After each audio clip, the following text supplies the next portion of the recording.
வணக்கம், நான் உங்கள் சுமதி கந்தசாமி. இன்னைக்கு சுமாஸ் கைமணம்ல மட்டன் தம் பிரியாணி எப்படி செஞ்சா பார்க்க போறோம். இந்த மட்டன் தம் பிரியாணிக்கு நம்ம சீரக சம்பா ரைஸ் தான் யூஸ் பண்ண போறோம். அது மட்டும் இல்லாம ஃப்ரெஷ்ஷா ஒரு பிரியாணி மசாலா வீட்லயே ரெடி பண்ணிட்டு செய்ய போறோம். அதனால பாத்தீங்கன்னா டேஸ்டும் ஃபிளேவரும் அவ்வளவு சூப்பரானதா இருக்கும். நம்ம எப்பவுமே பாத்தீங்கன்னா கொஞ்சம் கம்மியான குவான்டிட்டி இல்லைன்னா ஈஸியா பிரியாணி செஞ்சிருவோம். கொஞ்சம் குவான்டிட்டி அதிகமா செய்யற மாதிரி தான் கொஞ்சம் பயப்படுவோம்.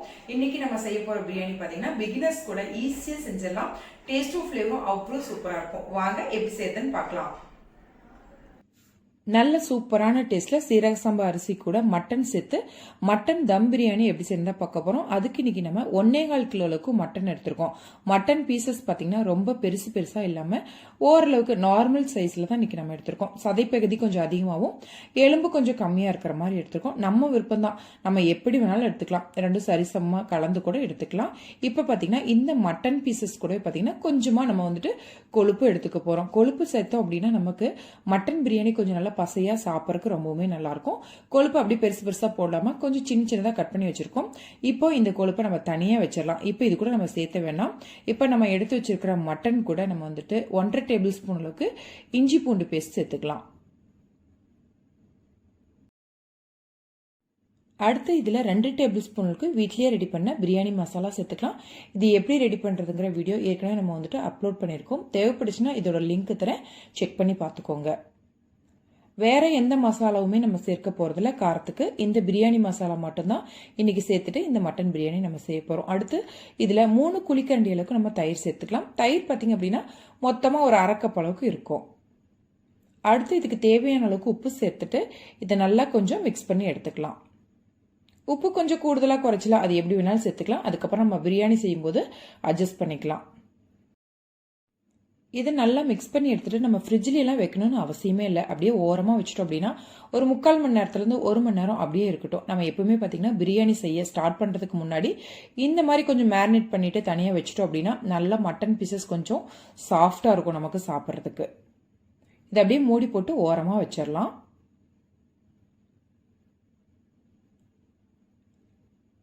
அடுத்து நம்ம வந்துட்டு அரிசி அளந்து எடுத்துக்கலாம். இன்னைக்கு நம்ம வந்துட்டு சீரக சம்பா அரிசி பார்த்தீங்கன்னா டபுள் டி பிராண்ட்லேருந்து எடுத்திருக்கோம். நீங்கள் வந்துட்டு லூஸில் வாங்குற சீரக சம்பா அரிசி இல்லை எது வேணாலும் எந்த பிராண்ட் வேணாலும் நீங்கள் எடுத்துக்கலாம். இன்னைக்கு வந்துட்டு 1.25 கிலோ அளவுக்கு மட்டனுக்கு நம்ம 1.25 கிலோ அளவுக்கு அரிசி எடுக்க போகிறோம். இதில் பார்த்தீங்க அப்படின்னா 5 கப் அளவுக்கு நம்ம எடுக்க போகிறோம். 1 கிலோ அரிசி பார்த்தீங்க அப்படின்னா அந்த கப்பில் 4 டம்ளர் வரும். நான் அப்படியே கொஞ்சம் சேர்த்துக்கிறேன்.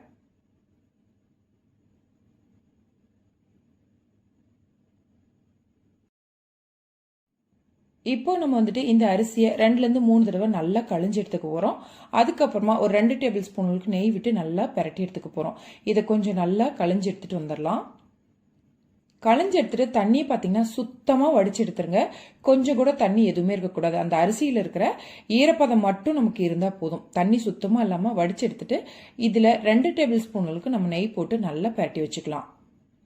அரிசியை நம்ம இவ்வளவு நேரம் தான் ஊற வைக்கணும் அப்படின்லாம் கணக்கே கிடையாது. நம்ம பிரியாணியை ஸ்டார்ட் பண்ணும்போது நம்ம இந்த மாதிரி நெய் பரட்டிட்டு ஓரமா வச்சிடலாம். அது 1/2 மணி நேரம், 1 மணி நேரம், 1.5 மணி நேரம், எவ்வளவு நேரம் ஆனாலும் பரவாயில்ல. நமக்கு அந்த அரிசியில் இருக்கிற ஈரப்பதம் மட்டும்தான் அந்த அரிசி எடுத்துக்கும். அதுக்கு மேல நமக்கு ஊறாது. அதனால பாத்தீங்கன்னா நீங்க அரிசி வந்துட்டு குழஞ்சு போயிடும் அப்படிங்கிறதெல்லாம் பயப்படவே தேவையில்லை. அதனால இந்த மாதிரி நல்லா பரட்டிட்டு ஈவனா எல்லா அரிசி கூட அந்த நெய் வந்துட்டு படணும். அந்த மாதிரி நல்லா பரட்டிட்டு மூடி போட்டு அப்படியே ஓரமா வச்சிடலாம். நமக்கு எப்ப தேவையோ அப்ப யூஸ் பண்ணிக்கலாம்.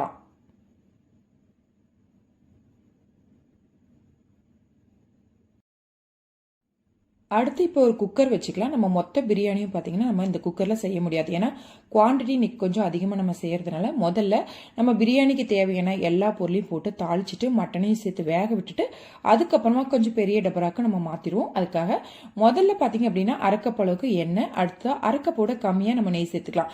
ஏன்னா 2 டேபிள் ஸ்பூன் அளவுக்கு நம்ம அரிசிக்கு நெய் சேர்த்துருக்கோம். அதுக்கப்புறமா கடைசியாகவும் நெய் சேர்த்துவோம். அதனால கொஞ்சம் 1/2 கப்போட கம்மியாக நெய் சேர்த்துக்கலாம்.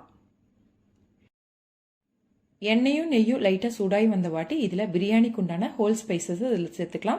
ஸ்பைசஸ் பார்த்தீங்க அப்படின்னா ரொம்ப அதிகமாக சேர்த்தணும்னு அவசியம் இல்லை. நம்ம ஏற்கனவே பார்த்தீங்கன்னா பிரியாணி மசாலாலாம் இதில் எல்லாத்தையுமே சேர்த்து அரைச்சிருக்கோம். அதனால குவான்டிட்டியை கொஞ்சம் அளவாக சேர்த்தாலே போதுமானதாக இருக்கும்.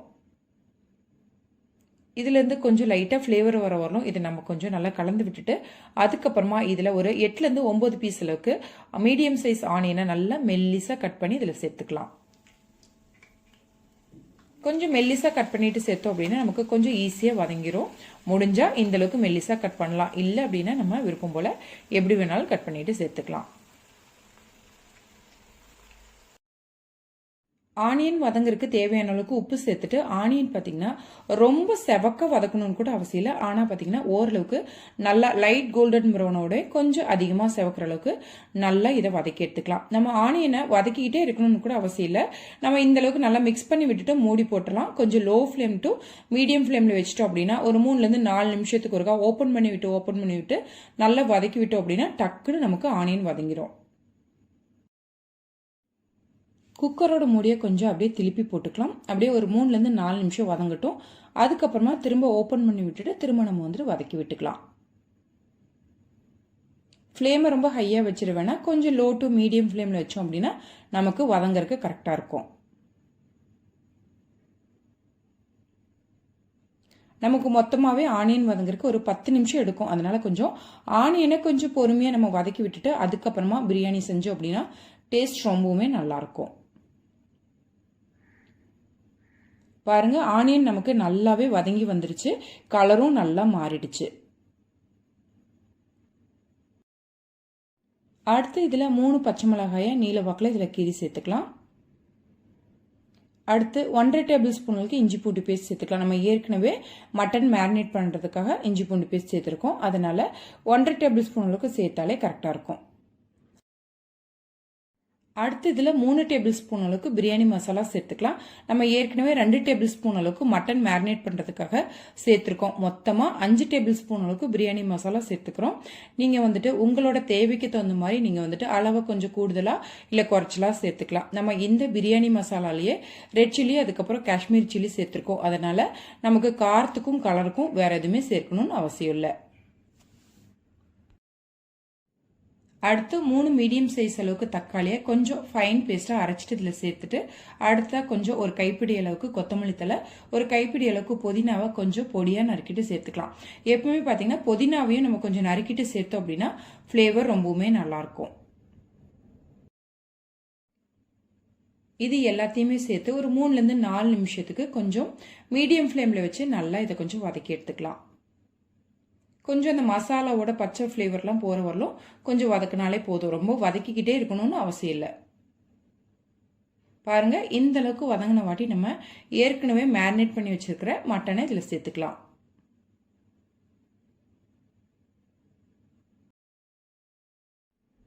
நம்ம இந்த மாதிரி அதிக குவான்டிட்டியில் நம்ம மட்டன் பிரியாணி செய்கிறப்போ நம்ம டைரெக்டாகவே டபராலியை கூட தாளித்து விட்டுட்டு நல்லா வேக விட்டுட்டு அதுக்கப்புறம் அரிசி சேர்த்துக்கலாம். நமக்கு இந்த மாதிரி கொஞ்சம் குக்கரில் சேர்த்து விசில் விட்டுட்டு அதுக்கப்புறம் டபரால மாற்றிட்டு செய்யும்போது பார்த்தீங்க அப்படின்னா மட்டன் கொஞ்சம் சாஃப்டாக வந்துடும். அதே சமயத்தில் நமக்கு கொஞ்சம் வேலை ஈஸியாக முடிஞ்சிடும். இந்த மாதிரி மூடியை திருப்பி போட்டுடலாம். ஒரு 5 நிமிஷம் மட்டன் அந்த மசாலா கூட சேர்ந்து வேகட்டும். அதுக்கப்புறமா நம்ம எந்த கப்பில் அரிசி அளந்தோமோ அந்த கப்பில் 2 கப் அளவுக்கு இப்போ தண்ணி சேர்த்துக்கலாம். ரொம்ப அதிகமாக சேர்த்துற வேணாம். ஏன்னா அந்த மசாலா கூட சேர்ந்து இந்த மட்டன் வந்து கொஞ்சம் உப்பு பிடிச்சி வந்துச்சு அப்படின்னா நமக்கு பிரியாணிலேருந்து எடுத்து சாப்பிட்றதுக்கு டேஸ்ட் நல்லாயிருக்கும். அதனால தண்ணியோட அளவை கொஞ்சம் கம்மியாகவே 2 கப் அளவுக்கு சேர்த்துட்டு நல்லா கலந்து விட்டுட்டு மூடி போட்டுடலாம். நல்லா பார்த்தீங்கன்னா ஒரு 3லேருந்து 4 விசில் நம்மளோட மட்டனோட தன்மைக்கு தகுந்த மாதிரி. மட்டன் பார்த்தீங்கன்னா ரொம்பவுமே குழஞ்சிடக்கூடாது. ஏன்னா அரிசி சேர்த்துட்டு திரும்ப வேக வைக்கிறப்ப நமக்கு மட்டன் பீசஸ் எல்லாம் உடஞ்சிரும். அதனால நமக்கு எந்த அளவுக்கு தேவையோ நமக்கு வந்துட்டு கொஞ்சம் சாஃப்டான மட்டனாக இருந்துச்சு அப்படின்னா ஒரு 2லேருந்து 3 விசில் கூட போதும். கொஞ்சம் மட்டன் வந்துட்டு கொஞ்சம் ஹார்டாக இருந்துச்சு அப்படின்னா நம்ம 3லேருந்து ஒரு 4 விசில் போல் விட்டு எடுத்துக்கலாம். அதுக்கு மேலே விடணும்னு அவசியம் இல்லை. நமக்கு திரும்ப வந்துட்டு அரிசியோட சேர்ந்து வேகிறப்ப சரியாக போயிடும். நான் மொத்தமாக பார்த்தீங்கன்னா 4 விசில் போல் விட்டு எடுத்திருக்கேன். இப்போ இதை நம்ம வந்துட்டு டபராவுக்கும் மாற்றிக்கலாம்.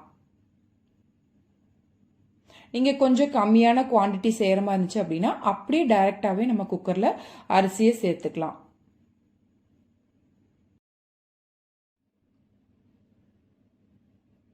இப்போ இந்த மாதிரி ஒரு டபரா எடுத்திருக்கேன். இந்த டபரால நம்ம வந்துட்டு பார்த்தீங்கன்னா நெய்யெல்லாம் சேர்த்தணும்ல அவசியம் இல்லை. நமக்கு பார்த்தீங்கன்னா ஏற்கனவே சேர்த்துனா எண்ணெயும் நெய்யுமே நமக்கு போதுமானதாக இருக்கும். அதனால வேக வச்ச மட்டனை டைரெக்டாகவே இந்த டபராக்கு மாற்றிக்கலாம்.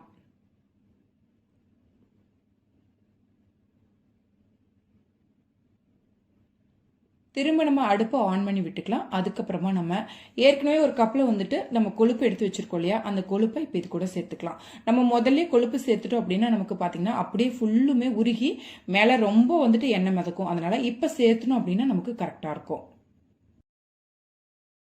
இப்போ இந்த பிரியாணிக்கு தேவையான அளவுக்கு தண்ணி சேர்த்துக்கலாம். ஏற்கனவே 2 கப் அளவுக்கு தண்ணி சேர்த்துருக்கோம்.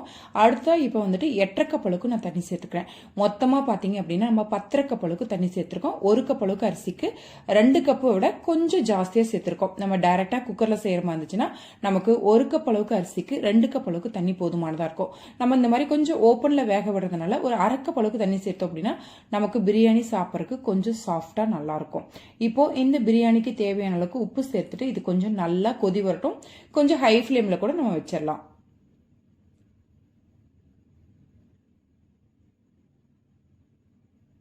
நல்லா இந்த அளவுக்கு தண்ணி கொதி வரும்போது நம்ம ஏற்கனவே நெய் தடவி வச்சிருக்கிற அரிசி இது கூட சேர்த்துக்கலாம்.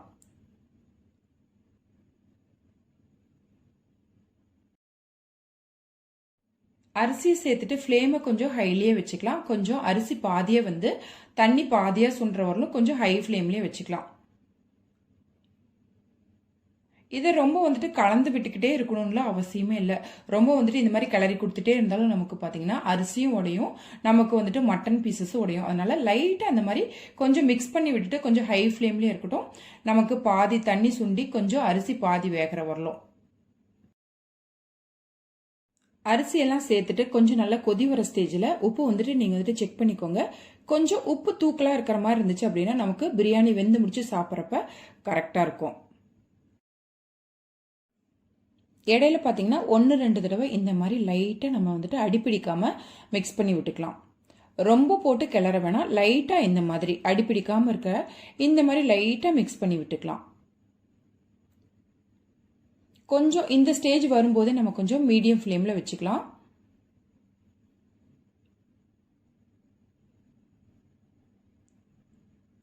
பாருங்க நல்லாவே நமக்கு தண்ணி சுண்டிட்டு அரிசி பார்த்தீங்க அப்படின்னா நல்லா 3/4 பதம் நமக்கு நல்லா வெந்துருச்சு.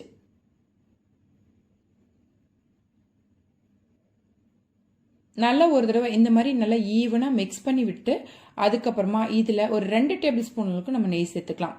நம்ம விருப்பம் தான் நெய்யோட அளவை கொஞ்சம் கூடுதலாக இல்லை குறைச்சலாம், இல்லை நம்ம ஏற்கனவே சேர்த்துன நெய்யே போதும் அப்படின்னா அப்படியே கூட விட்டுலாம். நெய் சேர்த்துறப்ப நமக்கு பார்த்தீங்க அப்படின்னா கொஞ்சம் ஃப்ளேவரும் நல்லாயிருக்கும், அடிப்பிடிக்காமல் இருக்கும். நெய்யோட அளவு உங்கள் விருப்பம் தான். கொஞ்சம் கூடுதலாக வேணும்னா நீங்கள் கூடுதலாக சேர்த்துக்கலாம், இல்லை அப்படின்னா இது மட்டும் போதுனாலும் விட்டுடலாம். அடுத்த பார்த்தீங்கன்னா நல்லா ஒரு கைப்பிடி அளவுக்கு பொடியாக நறுக்கின புதினாவை நல்லா மேலாப்பில் தூவி விட்டுக்கலாம்.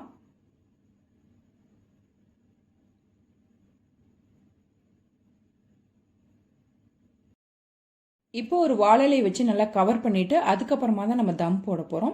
வாழலை இருந்துச்சுன்னா வச்சு கவர் பண்ணுங்க. அந்த மாதிரி கவர் பண்ணுறப்ப பார்த்தீங்க அப்படின்னா நமக்கு இந்த ஸ்டீம் வெளியில் போகாது, நமக்கு மேல் லேயர் காயாமல்.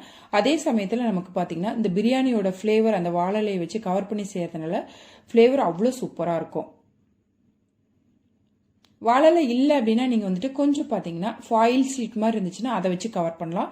இல்லை அப்படின்னா மூடியிலேருந்து கொஞ்சம் கூட நமக்கு அந்த ஸ்டீம் வெளியில் போகாத அளவுக்கு நல்லா டைட்டாக வச்சு மூடிடணும்.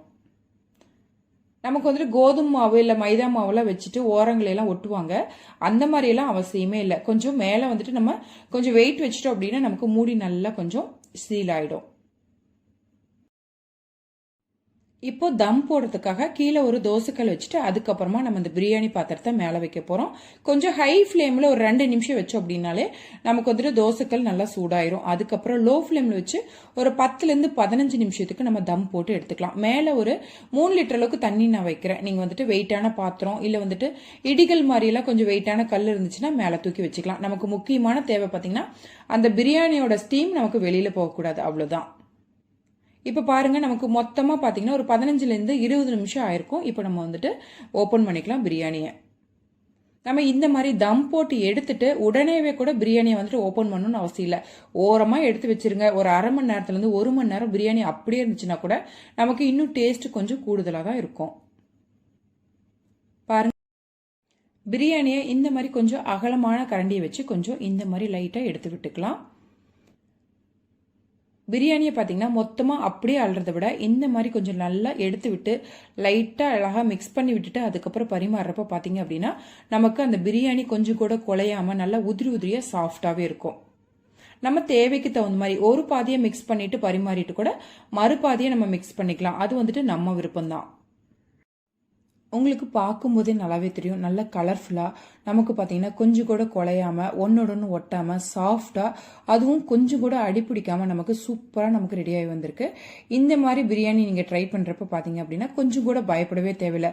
நமக்கு வந்துட்டு அரிசி குழஞ்சிரும், இல்லை அடி பிடிச்சிரும், இல்லை கொஞ்சம் டேஸ்ட்டு மாறிடும் அப்படின்லாம் நீங்கள் பயப்படவே தேவையில்லை. பிகினர்ஸாக இருந்தாலும் கூட இந்த மாதிரியான மட்டன் தம் பிரியாணியை நீங்கள் ஈஸியாக செஞ்சிடலாம். அதுவும் இந்த மாதிரி ஒரு ஃப்ரெஷ்ஷாக பிரியாணி மசாலாவை ரெடி பண்ணிட்டு செய்கிறப்ப பார்த்தீங்கன்னா இன்னும் கொஞ்சம் கூடுதல் சுவையில் இருக்கும். நம்ம வீட்டில் கெஸ்ட் வராங்க, இல்லை வந்துட்டு கெட் டுகெதர் வைக்கிறோம், இல்லை ஃபெஸ்டிவல் சீசனில் கொஞ்சம் குவான்டிட்டி அதிகமாக செய்யணும் அப்படிங்கிற டைம்ல எல்லாம் நீங்கள் இந்த மாதிரியான மட்டன் தம் பிரியாணியை ட்ரை பண்ணலாம். இதோட டேஸ்ட்டும் ஃப்ளேவரும் எல்லாத்துக்குமே பிடிச்சமானதாக இருக்கும்.